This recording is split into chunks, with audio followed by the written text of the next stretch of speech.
Principal! Huwag po!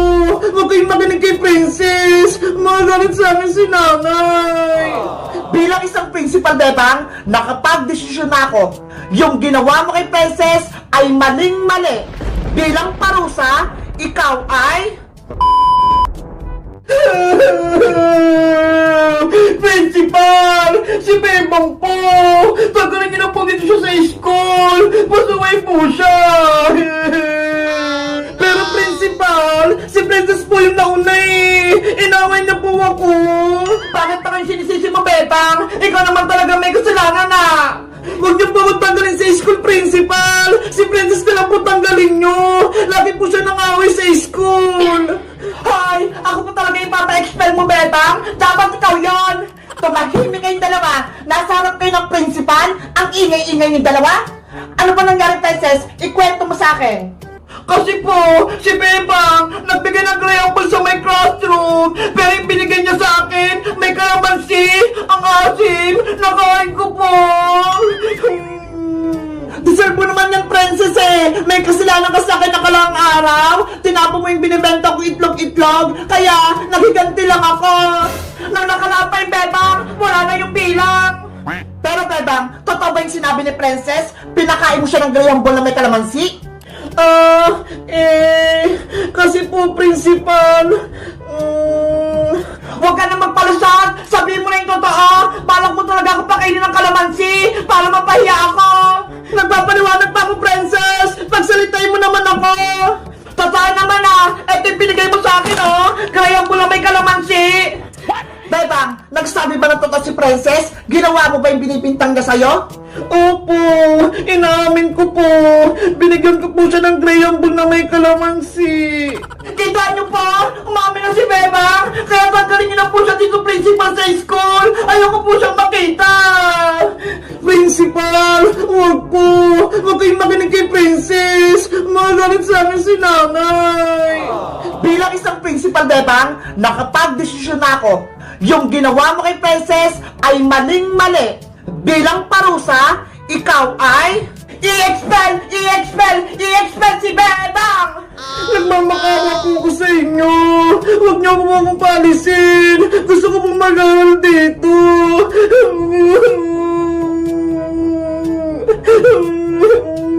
Huwag ka na magdrama, Bebang! May expel ka na! Hindi na tayo magiging classmate! Ako na lang po kakain sa ginawa kong crayonball na may kalamansi. Huwag na lang po akong paalisin. Princess, akin na yan. Ito, kainin mo lahat.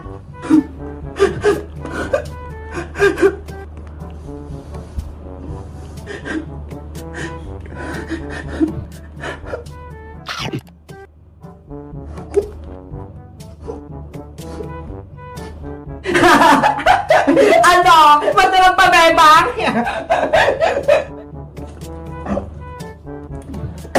Oh no! Ang asim! May kalamansi nga!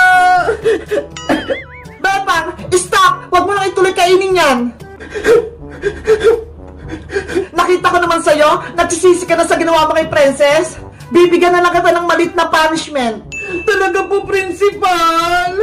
Bilang parusa, maglilinis ka sa school natin ng 1 linggo. Ano, payag ka ba? Opo, Principal! Hindi ako papayag, Principal! Dapat tanggalin si Bebang dito sa school! Hindi siya nararapat dito! Pero Princess, ako magdedesisyon, hindi ikaw. Hindi pa ba sapat sa'yo? Mabibigyan natin ng punishment si Bebang? Ano ba yan? Hindi na-expel si Bebang! Bebang, simula bukas, maglilinis ka na ha. Magwawalis ka sa labas ng school natin. Naintindihan? Opo, maglilinis po ako. Asya, Princess, Bebang, bumalik na kayo sa classroom nyo. Nasolve na yung problema nyo. Opo, Principal. Guys, masaya ba kayo? Hindi ako pinatanggal sa school. Mag-comment lang kayo kung gusto nyo ng part 3. Bye-bye! Hoy, Princess! Tumabi ka dyan sa daanan ko! Ayoko! Gusto ko kayo mananalo! Princess! Tabi! Yari! Si Princess! Nabunggo! Aray ko! Princess! Okay ka lang ba?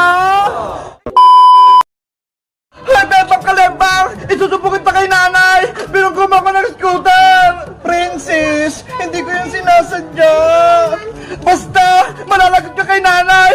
Nanay! Huwag mo akong isumbong kay Aling Tiri, Princess! Hayaan mo na siya, Bebang! Wala ka namang kasalanan eh! Pero Iska, matapang yung nanay ni Princess! Pagagalitan na naman ako! Akong bahala sa'yo! Ipagtatanggol kita! Nakita ko naman yung nangyari eh! Si Princess yung may kasalanan! Kinakabahan pa rin ako, Iska!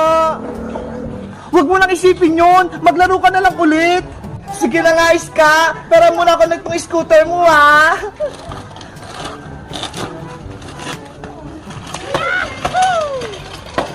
Go, Bebang!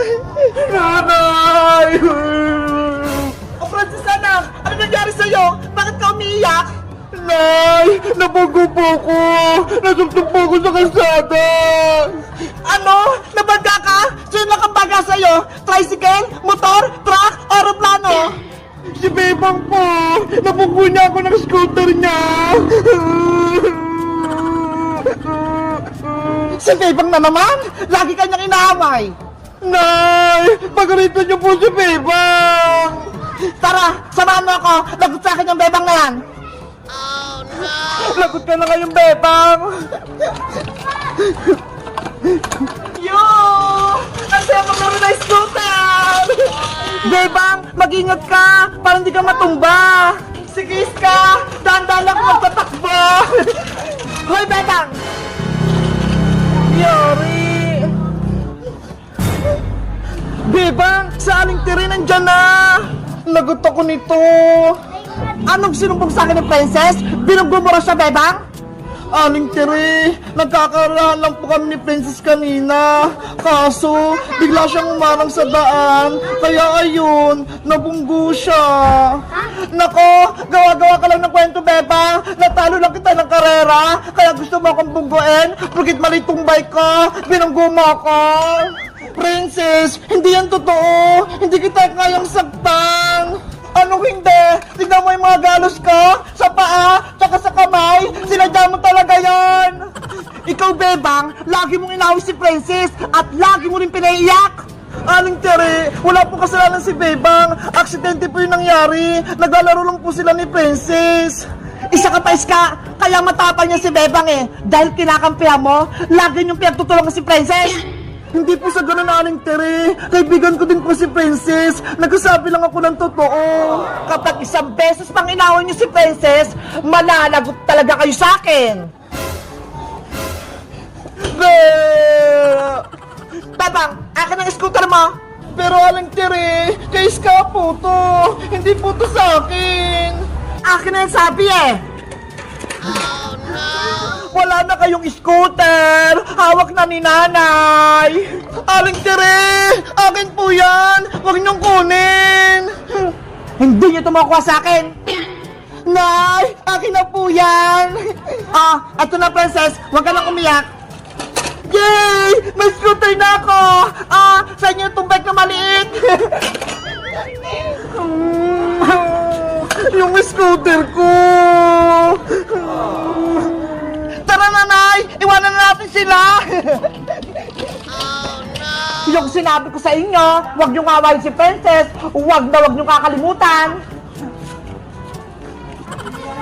Iska! Sorry! Nadami pa yung scooter mo! Kinuha ni Aling Tiri! Regalo sa akin yun ni nanay eh! Kinuha lang ni Princess! Guys, anong gagawin ko para mabawi yung scooter ni Iska? Kinuha kasi ni Princess eh. Mag-comment lang kayo at mag-subscribe kung gusto nyo ng part 3. Bye-bye! Tulong! Tulungan nyo ako! Ano yun? Parang may umiiyak. San kaya yun? May sugat ako! Tulong! Parang dito sa garden yung nagagaling yung iyak. Sino kaya yun? Titignan ko nga. Tulong! Saglit lang! Nandiyan na ako! Naku! May kakaibang nilalang! Isa siyang tao! Dapat hindi niya ako makita! Sana hindi niya ako makita dito. Nasaan na yung umiiyak? Bigla siyang nawala. Pusa kaya yun o aso? Hindi naman ako aso at hindi naman ako pusa. Ang sama-sama naman itong taong to. Kung sino ka mang umiiyak ka, magpakita ka na. Bahala ka. Hindi kita tutulungan. Nasaan kaya yun? Kanina ko pa siyang naririnig umiiyak eh. Kawawa naman siya. Teka, mukha naman siyang mabait ah. Sa kanya na nga lang ako hingi ng tulong bago pa ako maubusan ng lakas. Ayaw mo talaga magpakita? Lalabas na ako. Hindi na kita tutulungan. Saglit lang tao. Tulungan mo ako. Ah! May kanto! Takbo! Hoy! Hindi ako maligno, no? Huwag mo akong takbuhan! Tulong! May maligno dito sa garden! Hulihin natin! Natakot siya sa akin! Dapat hindi siya makatakas para hindi siya makagawa ng masama! Sabi na nga ba, hindi pagkakatiwalaan yung mga tao, sasaktan lang nila ako. Nasaan ba kasi yung magic wand ko? Para mapagaling ko na itong sugat ko? Hala, yung engkanto pala yung umiiyak. Ano kaya nangyari sa kanya? Ayoko na dito sa mundo ng mga tao. Mapangarip sila. Gusto ko na sa kalahan ng mga diwata. Ano? Isa siyang diwata? Totoo ba yun? Taong dinala? Naririnig mo ba ako? May sugat ako. Tulungan mo ako. Nangihina na ako. Nanginginig ako. Baka hindi ko na makaya. Kaya pala siya umiiyak dahil may sugat siya. Kailangan ko siyang tulungan.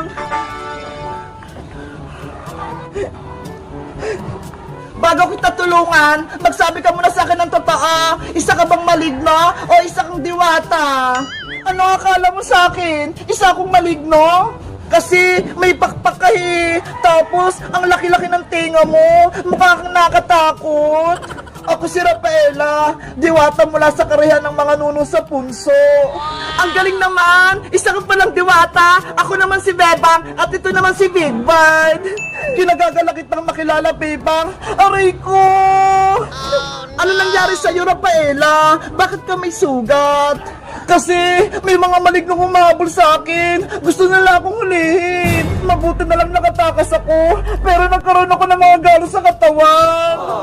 Ganun pala nangyari sa'yo. Wait lang, kuha ko ng gamot sa bahay para gumaling ang sugat mo. Salamat sa pagtulong, Bebang. Bigyan mo rin ako ng tubig kasi nauuhaw na ako eh. Sige, antayin mo ako dito ah. Guys, sa tingin nyo, tutulungan ko ba si Rafaelang diwata? Mabait kaya siya? Mag-comment lang kayo para sa part 2. Bye-bye!